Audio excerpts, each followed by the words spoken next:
ఈ బలహీనతల నుండి జాతిని యువతలకు తీసుకురావడం ఎలా, బలాన్ని పుంజుకోవడం ఎలా అనేటటువంటి దీనిలో మాలాంటి పెద్దవాళ్ళమందరం కూడా తలలు పట్టుకోవలసినటువంటి పరిస్థితి ఏర్పడుతుంది. ఈ విషయాన్ని ఉటంకిస్తూనే నేను మొన్న ప్రధానమంత్రి గారికి ఉత్తరం రాస్తూ, అయ్యా మీరు ఉగ్రవాదం తీసుకెళ్తున్నారు సంతోషమే, కానీ మరి ప్రతి ఇంటిలో తయారవుతున్న ఈ ఉగ్రవాదాన్ని, ప్రతి ఇంటిలో ఒక తీవ్రవాది తయారవుతున్నాడు, తల్లిదండ్రుల మీద తిరగబడుతున్నాడు, అమ్మా నాన్నలను గౌరవించటం లేదు, గురువులను కూడా ఆదరించడం లేదు, ఈ విధంగా పెద్దల మాట చెవిని పెట్టకుండా వాళ్ళ ఇష్టం వచ్చినట్టు వాళ్ళు వెళ్ళిపోతున్నారు.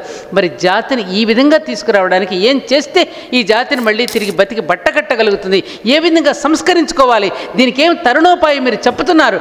డిజిటల్ ఇండియా అంటున్నారు, స్టార్ట్సప్ అంటున్నారు, బేటీ పడావ్ బేటీ బచావ్ అంటున్నారు, ఇన్నే రకాలైన నినాదాలు అయితే వినపడుతున్నాయి. మరి కానీ ఈ జాతిని ఏ విధంగా సంరక్షించుకోవాలో తల్లిదండ్రులకు అర్థం కాక తలలు పట్టుకుంటున్నారు, పిచ్చివాళ్ళు అయిపోతున్నారు, పిల్లలను కౌన్సిలింగ్ సెంటర్లకు తీసుకువెళ్ళవలసినటువంటి అగత్యం ఏర్పడుతోంది. దీనికి ఏం సమాధానం చెప్తారు? నేను ఈ మధ్యన ఉత్తరం రాశాను ప్రధానమంత్రి గారికి. ఎలా రక్షించుకోవాలి ఈ దేశాన్ని? అందుకే మీ మీద ప్రేమ ఉన్నది కాబట్టి కేవలం బోధించడం కన్నా, పెద్దలైనటువంటి వాళ్ళు బోధించడం కన్నా కూడా ప్రేమించటం మిన్న వాళ్ళ ప్రేమే వాక్కులుగా రూపొంది బయటకు వచ్చి మిమ్మల్ని స్పృశిస్తుంది.